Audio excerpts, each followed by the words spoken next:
Welcome to IT Pro TV. I'm your host, Don. Coming at you live from San Francisco, California. You're watching IT Pro TV. All right, greetings everyone, and welcome back to another great episode of IT Pro TV. I'm your host, Daniel Lowry, and in today's episode, we are back with more in our Linux command line series. It's been so interesting so far. I'm having a great time doing this series because I love me some Linux, and the gentleman standing right here next to me, he loves it probably just as much, if not more than I do. Mr. Don Bazette, welcome back, sir. How's it going today? It's going good. I thought you were going to try and sell me out as like a Mac user. No, I can't do that to you, man. All right, well, we do have a fun episode. If you've been watching this whole series, you know that the first 3 episodes we really just kind of spent familiarizing ourselves with the command line itself, right? But not actually diving into commands. And so in this episode, we're going to kick that off. We're going to start with actual commands and interacting with the system via the command line.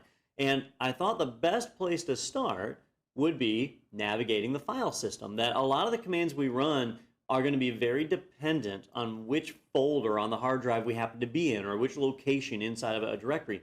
Because in the Unix and Linux world, almost everything is represented as a file. So when we interact with things, we're really interacting with files. So in this episode, we're going to take a look at how we can navigate around our folders, how we can find our files and see that information. And then we'll build off of that with all the commands that we run throughout the rest of the series. All right, Don, well, let's do that. Let's start right there. I've launched my terminal, I'm in my bash shell, and now I want to start working with, manipulating, moving around inside of the directory structure. How do I do that? All right, so when you log in on pretty much any Linux system, unless somebody's messed with it, you log into what's called your home directory. And the home directory belongs to your user account. So it's got files and folders and things in there that are for you. Not for other users, just for you. It's kind of your private little space on that server or workstation. Every user should have their own home directory where they can put their stuff. But then there's tons of directories that are kind of shared that everybody has access to. Like when we run a command, all the commands have to be stored in a common area so all the users can see them. Otherwise, every time we added a command, everybody would have to have a copy of it. It'd be very inefficient. So that home directory is just yours. And usually it's in the same place on most distros, but it can be changed. The location of a home directory can be overridden. So the first command I want to show you is how to find your home directory. And so when you log in on a system, like I've logged in here, my shell isn't really all that descriptive about where I'm at. And we'll find out a little bit later. It does actually have some good information in here. My shell is telling me, or at least my shell prompt is telling me that I'm logged in as the DPZ user on Don's laptop. And it's telling me that I'm in the tilde directory, and I'll explain what that tilde is here in a little bit. But then that's just kind of it, right? I'm in this prompt, and I'm just kind of sitting here. And if I want to find out what directory I'm in, I can type pwd, and when I type that, it's going to show me my present working directory. The directory that I'm in, that I'm executing, like if I execute a command right now, it's going to execute inside of this directory, which may or may not impact it. Some commands run the same no matter what folder you're in. Other commands run differently depending on what folder you happen to be in. So when I run pwd, it tells me that I'm actually in /home/dpz. That's the folder that I'm in. All right. Now, if we take a look at that, /home, right? So what does all this mean? Okay, that very first slash, that is the root of the file system, right? The very beginning of where my file system starts. So everything should be inside of /. Everything starts with a slash. And there might be files in there, or there might be folders. If there's a folder, like here, there's a folder called home. I know it's a folder because there's a slash after it as well, right? So /home/, and then inside of that is yet another folder called dpz. Now this one isn't showing a slash because I asked for my present working directory, and it's saying that this is a directory, and so that's where I'm at. But technically, there is a slash after it to identify that I am in a folder. It's just not displayed on the screen by default. So /home/dpz is the folder that I'm in. If Daniel logged in, he would be in /home/ and whatever his user account was called, unless an administrator overrided that. An administrator can change where your home directory is, and it can be moved somewhere else. By logging in and immediately running pwd, I can find out where my home folder is. This is the folder that I've got. All right. Now, I know about the folder, but I don't really know what's inside of it. And so if I want to see what's inside of the folder, I will show you what is literally the command I run the most out of any other command, which is ls. ls is short for list. Give me a list of the files that are inside of this folder. And when I run ls, here comes this list. And I see a mixture of things that are displayed here. Now, my prompt is colorized. If you're using a graphical user interface, the odds are your prompt is colorized also. If you're using a shell, like a remote shell, SSH, it may or may not be colorized. It might just be black and white, and that's that, right? But when they're colorized, they're nice because you can really quickly and easily tell the difference between things. Like here, I've got a downloads folder, all right? But here I've got file.txt, and I know one's a file because it's white, and I know one's a folder because it's blue. But you have to be careful because just because they have a color here, if I log in without a color, I wouldn't know which one is which. And I potentially could have a file that didn't have an extension. Like here, see, I've got .txt. That's a good indicator that this is a file, not a folder. Yeah. But, you know, I might have a, let me just do, there. All right. So now I've got one that's just called movies, if I can find it. Where did it go? Middle of the screen. Oh, right in the middle of the screen. If I look, there's movies. It doesn't have an extension on it. So is it a folder? No, it's just a file. It's just a file. And when we do our normal ls, I'm pulling up a listing of what's in the folder, and I don't really get great indicators aside from the color over whether something's a folder or whether something's a file, but I get a listing to see what's there. And the ls command can be modified quite a bit to show me better data. In fact, normally when I run ls, I do ls followed by -l. All right? -l tells it to give me the long form of the output, give me detailed information on each item inside of here. And when you do ls-l, you get the list of those files with a lot more information, right? We get the file sizes. So here's how big each of these files are. We get who owns the file, and we get other information. But what's really handy is right at the very beginning, the very first letter. See how some of these start with a D and some start with a dash. If they start with a D, they're a directory, they're a folder. If they start with a dash, they're a file. That's the easiest way to tell. Even if I didn't have colors, if I didn't know if there were file extensions or not, if it starts with a D, it's a directory. If it starts with a dash, it's a folder, right? So the ls command can tell us a lot of information. The ls command is actually really, really powerful. There's a ton more it can do. In fact, when I run ls, I normally do ls-lh. These file sizes are kind of annoying, right? So file.txt right here, I can see it is 310,847 bytes in size. Let me do the math on that, Don. Hold on. Yeah. It can be, especially when you have large numbers, right? That can be really difficult to read. Yeah, and we don't normally think in terms of bytes. We think in kilobytes or megabytes or gigabytes, right? So I can run ls-lh, and that'll make the output human readable, right? -h says make it human friendly. And when I run that, I get the same output, but look at the file sizes. Now it's 304K, right? So I know there's 304 kilobytes in size, or it can go to gigabytes or terabytes, petabytes, whatever. It'll show that on the screen and makes it a lot more readable. So these commands, you kind of need to find out what works best for you and what you're the happiest with. But ls-lh is really one of the easiest little command sequences to run to see the files and folders and know for a fact whether they are a file or whether they are a folder, and we can see that information there. So easy way to differentiate and see that. So far we've seen the pwd command to find out what directory we're in, and we've seen the ls command to list what's inside of that directory. But let's say that I want to move to a different directory. So for example, I've got a documents folder here. I want to see what documents I have. Or I've got downloads. What downloads do I have? I want to go into that directory and see what's there. Okay. Well, there's two ways that I can go about that. One way is I can use the ls command and I can say, show me what's in that directory. I can say ls/home/dpossess/downloads, like that. Okay. And when I run that command, or documents, or whatever folder it is that I'm wanting to interact with, right? When I run that, it's going to show me what's in that folder, right? I'm not in that folder, but it's looking over to that other location, and it's going to tell me what's in there.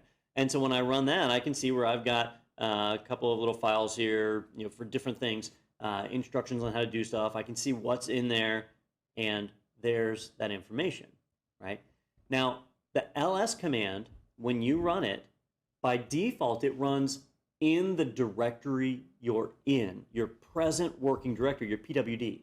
So if I run ls by itself, it's going to show me what's in /home/dpossess. But by overriding that here, now it's going to show me what's in /home/dpossess/documents. And that's really what I wanted here, right? But if I'm going to be running several commands, and I want them all being run inside of /home/dpossess/documents, it makes more sense to change my present working directory, right? And you can do that using the cd command. CD is change directory. I want to change my present working directory to something else. And I could say cd /home/dpossess/documents like that. And now it's going to change it. And my prompt is updated. Not every terminal or shell is going to have a different prompt, but this one's just updated to show that I'm in the documents folder. But if I don't know that, if my prompt doesn't show it, I can always type pwd, and I'll see it right there that I'm now in /home/dpossess/documents. And now when I do an ls-lh or whatever, I'm seeing the documents that are right here inside of this folder. I don't have to provide the full path anymore because my present directory is now set to this documents folder. Yeah, can you imagine having to type in the full path for everything when it came to just using ls? Well, I can't move around. I guess I'm stuck here in my home folder, and if I want to ls something, I have to work my way through it and then type in that path. That would get a little crazy. Like Don said, it's better just to move into that directory and then use ls. That way you only have to do it once. Yeah, and you know, when I did that cd command, that change directory command, it kind of looked annoying, right? I got to type change directory /home/dpossess/documents. There, if I can spell it, /documents. It's kind of a long command. I didn't actually have to type all that, right? Let me go back, and let's say I want to get into /home/dpossess. So I'm going to type cd /home/dpossess. All right, and then I know that documents folder is there. I want to change into it. Instead of typing the full path, I could type cd documents. All right, and what it's going to do is it's going to say, all right, well, you didn't give me a full path. You didn't reference / as the root and everything underneath it. So I'm assuming that you're telling me there's a folder right here in the present working directory that's called documents. And that's what I want to change into. And so by typing cd documents, I navigate right in there, and I didn't have to type the full path. All right. But if I want to change to a folder that's somewhere completely different on the hard drive, I'm likely going to have to type the whole path. I'm going to have to type cd /var/log, because that's where I want to go, into that folder. And then if I want to get home, I've got to do cd /home/dpossess, because that's where I wanted to get, right? So doing that, moving to an entirely different folder, yes, that requires a much longer string to type, right? But moving to something right here in our own directory is nice and easy. I can just type cd documents or downloads or whatever, and now I'm in that folder. All right. So navigating around like that is pretty straightforward. There are a few other commands that are really handy, like if I want to make a directory. So earlier I made a folder called, or I made a file called movies, but it's not actually a folder, right? I might want a directory, a folder that's called movies. And in my case, I don't have that, right? So, so what I can do is I can remove that file that I made. I'm going to do rm, and I'll remove the movies file. And I'm going to run mkdir, right? That's make directory. I'm going to make a directory called movies. And this time, unlike when I made a file earlier, this time it is going to be a directory because I used mkdir. And when I use ls to pull up the listing, there's movies, and it's nice and blue this time. So I know it's a directory. Even if it wasn't colorized, I can do an ls-lh, and I can see that movies has a D at the very beginning, so it is a directory. And I can do cd movies, and now I'm in that folder, and I can start to put data in there and start to work with it. So that's mkdir to make a directory and get that put in place. The only other one I'm going to mention here is probably not really about navigation, but you will notice that some files are different. Like if you look at this awsdemo.pem, that's a security certificate. That's a regular file, and it's white. And then I've got this 1920 by 1080.sh, and it's green, all right? It's green because it's a program. It's been made executable. Files are not executable by default. We have to make them executable. And so there's a command, we'll talk about it in another episode, but it's called chmod, or change mode. And we can change the mode of a file, and we can change it from being a regular file to being an executable file. And so that's how some of these end up green like this, is they've had their mode changed to make them executable, which you can spot if you see an X in the permissions like this. The X indicates that it's executable, that it's able to be run like that, and chmod is how we assign that. Other files like that security key, where it's all dashes here, there's no X, it's not executable. So that's another one for manipulating kind of files. You usually don't have to use that except for certain scenarios. All right. Well, Don, one thing I noticed as you were navigating around inside of our file system here was that when you went to /var/log and you hit the enter key, your prompt changed to /var/log. But when you went to /home/dpossess, it changed to like the little wavy line, the tilde or tilde or whatever it's called. What the heck is that all about? All right, so there are a number of aliases that are designed to help us. They're like shortcuts that help us to not have to type so much. And we can take advantage of those. And let me just show you. So the example that Daniel was giving was, I had moved into /var/log, all right? And when I did that, my prompt shows the full path right there, /var/log, right? I can see that. But when I went back to my home directory, it was a tilde, right? Or however you say it. Yeah. So what's going on there? Well, there's an alias for tilde that says that's your home directory. It's kind of like a shortcut name for your home directory. If I want to get from /var/log back to my home directory, there's actually a few different ways to do it, but I could type cd followed by a tilde like that. And when you do that, it takes you right back to your home directory. Now, it doesn't really show it here on the screen, but if I do a pwd, I can see I'm in /home/dpossess. The tilde is an alias that gets us back there. In fact, there's another alias that isn't even shown on screen, which is if you just type cd by itself, it'll take you back to your home directory. So if I was in /var/log and I wanted to go back to my home directory, I could just type cd and press enter, and I'm back in my home directory, right? A lot of shells have that as a built-in that lets them change directory right back to your home just by typing cd. But let's say that I was in /var/log and I wanted to change back into my home folder and back into the documents folder. I could type cd/home/dpossess/documents. All right. And hopefully you just witnessed the amount of typos I made there. That was kind of annoying, right? I did manage to spell documents right. I could also say cd tilde/documents, okay? Which means go to my home folder, and inside of the home folder, go to the documents folder. And by running that, I end up right back in my home directory and back in documents. So the tilde is simply an alias, and in my case, it's an alias for /home/dpossess. In your case, it'll be for whatever your home directory is set to. And if you aren't certain about your home directory, I said when you first log in, you can just do pwd. That's a dead giveaway. But we can also find it if you use the grep command and you look for your username. So I'm going to grep for dpossess in /etc/passwd. That file contains all the information about your user account, including your home directory. And so I can see right here, my home directory is /home/dpossess.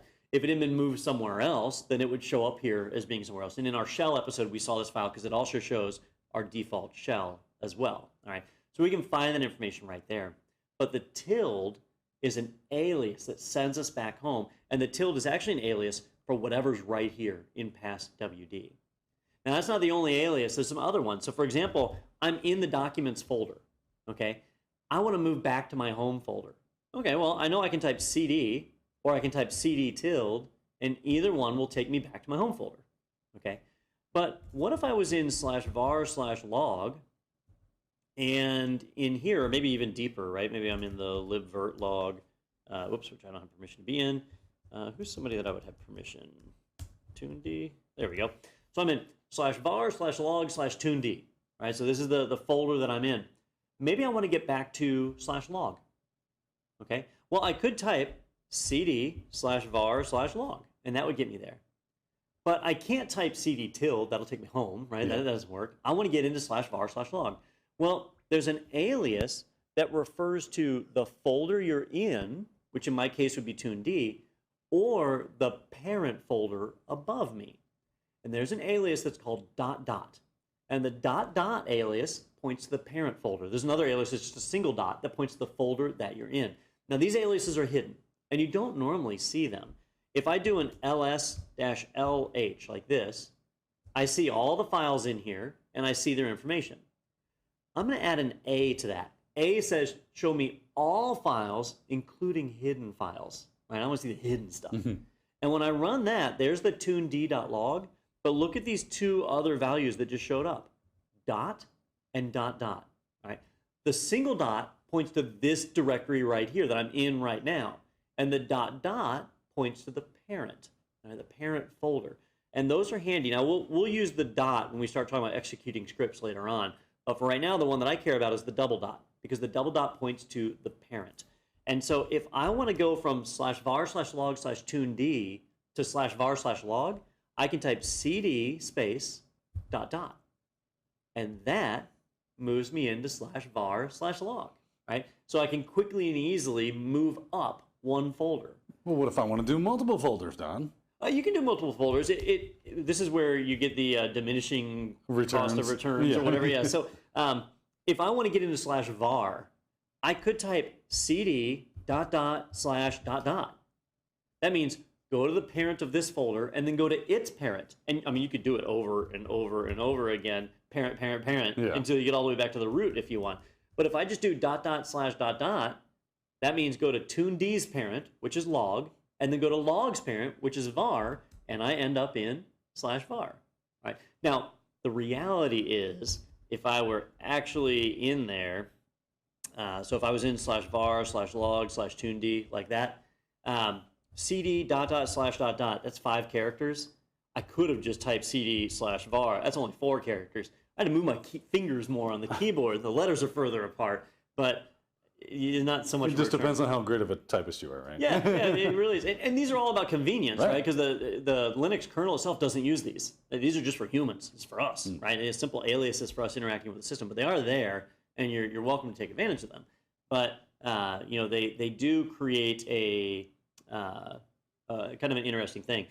For example, let's say that I was in /var, and I knew that I wanted to go into /var/log/tuned. Okay, well, I could type cd log and then cd tuned like that, and now I'm in /var/log/tuned. I had to do 2 commands. Or if I was in /var, I could have typed cd /var/log/tuned like that, the full path, and gotten in there, right? Or I could have leveraged the single dot alias and said I want to go to this folder /log/tuned. That saved me a whole 2 letters. That's not a great advance, right? But it can be a little bit useful sometimes. So that's using the single dot alias. So we saw a single dot, a double dot, and the tilde, all aliases for different places. The tilde is the most handy. If you want to get back to your home directory, or if you want to reference files in your home directory, that tilde comes in really handy. I might want to copy this log file somewhere, so I could use the cp command. I want to copy tuned.log, and I want to copy it to my home folder.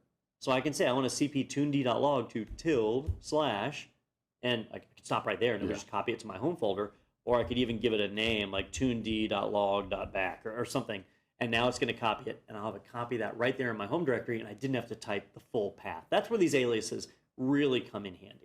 Man, I can really see using that tilde if my last name is something like Papadopoulos or something. Yeah. Well, it's a lot of typing, even though you know your own name. Well, we saw Don struggle with his. But, that does happen. That tilde, I use that a lot.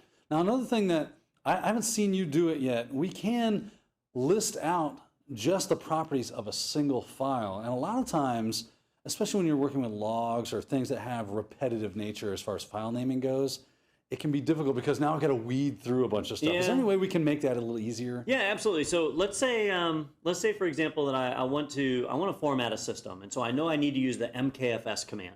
Well, it's tucked away in /user/bin, or at least I think it is. Yeah. So I'm going to change directory into /user/bin, and I'm going to try and find this command. Well, there's a lot of commands that are in this folder. I mean, I've got screen after screen after screen of stuff. Okay. So sometimes our directory listings can be really big. Oh my goodness, I'm still scrolling. A large file. This is a great example. Yes. This folder is massive. So if I want to try and find something, this is not the way to do it, right? This is taking way too long. Oh, and in the end, it turned out to be the wrong folder because the MKFS stuff is not here.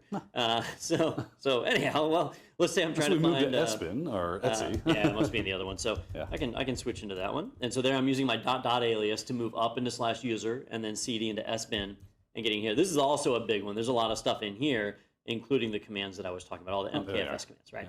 So if I'm just trying to find those MKFS commands, when I run ls, it shows everything, right? Well, there's something that's called a wildcard I can use. And a wildcard says, show me files that match a certain pattern. And I can say, for example, I know the commands start with MKFS, so show me every command that starts with MKFS, or maybe just M. Show me every command that starts with M. So I can say LSM and stick an asterisk or a star there. And the asterisk means any string. So it starts with an M followed by any string. And when I run that, I just get the commands that start with M. And man, that makes it a lot easier to find the MKFS stuff, right? Or if I had done ls mkfs star, right? Now I just see the make file system commands. And now I'm getting a much more filtered view. So that little asterisk is pretty darn handy. And it's even handy if the command you want to use, maybe you know something that's in the middle of it, right? Like maybe I'm working with the logical volume manager and I need to create something and I can't remember what the first two letters are, but I know it's got the word create in it. So I might do a ls star create star. So it's got something at the beginning, it's got something at the end, but the word create is in the middle. And I can run that, and here I get lv create, pv create, vg create, create crack lib dash dict. I don't actually. Oh, that's for password complexity. Yeah. Yep. So so I've got each of these different things here, and they all contain the word create. So it's an easy way to find that. If I had just done ls create, I would have gotten nothing. There's no command called create. And if I had done create star, I would have only gotten the cracklib command because it starts with create. The other commands ended with create. So by doing star create star, I get all of them. So it's a wildcard. It's a wildcard, yeah. And it's the most common wildcard, an asterisk. You could be very specific, though, like with the logical volume manager, maybe I want to find LV create and PV create, but not VG create, right? So these two, they both start, well, one starts with L, one starts with P, but then the whole rest of it is the same.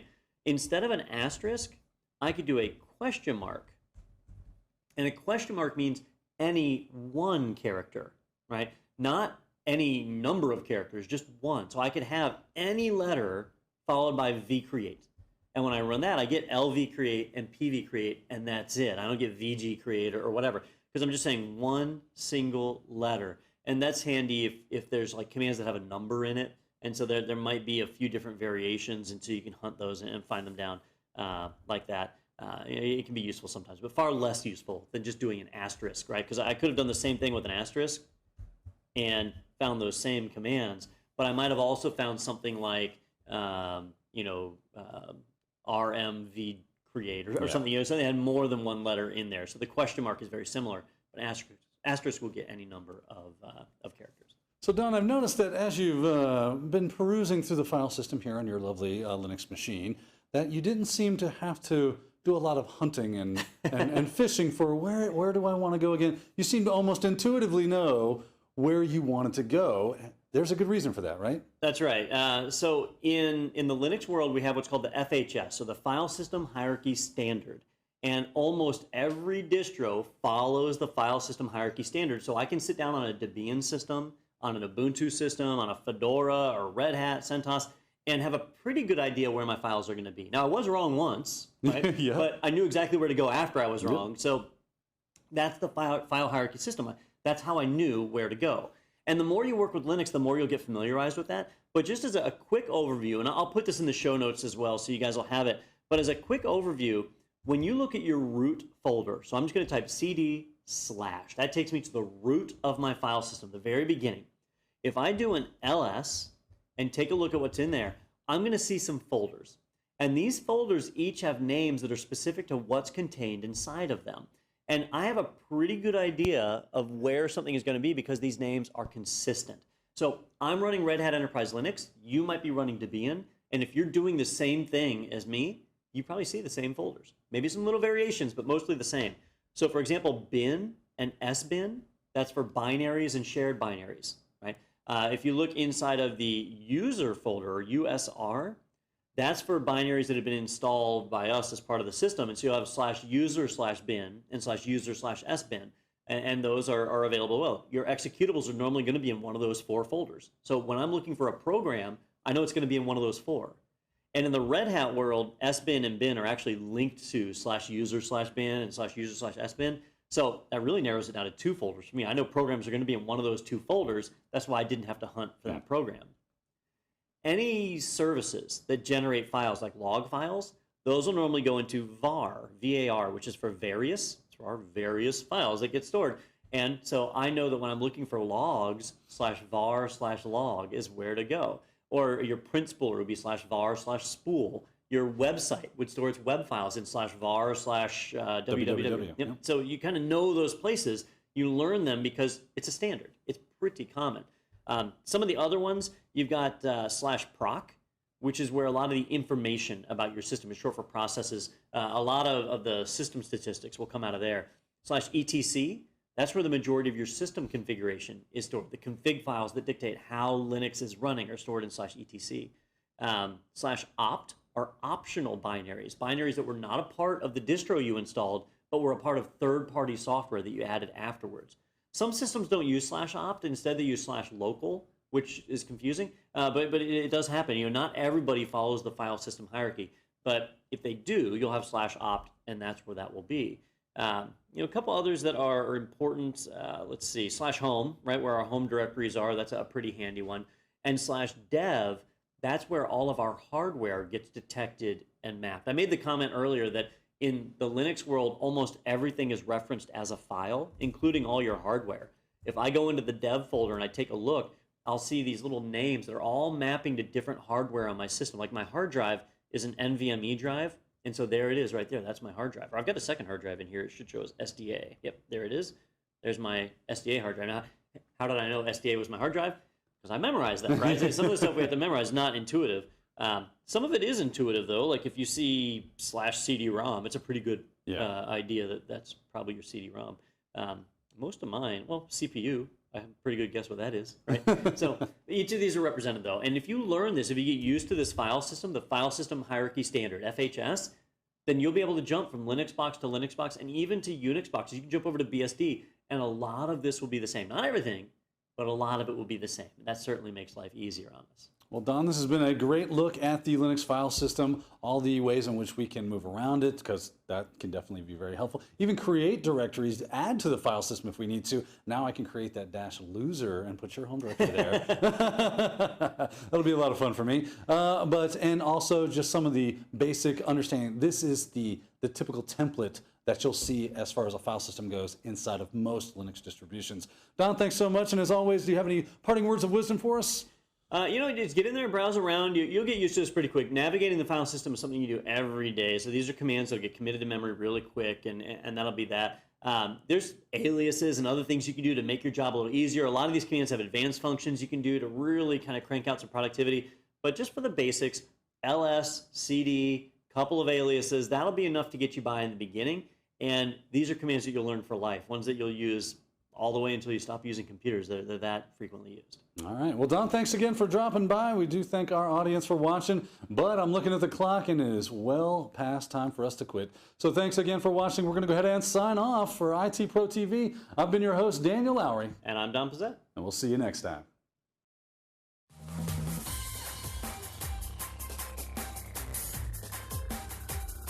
Thank you for watching IT Pro TV.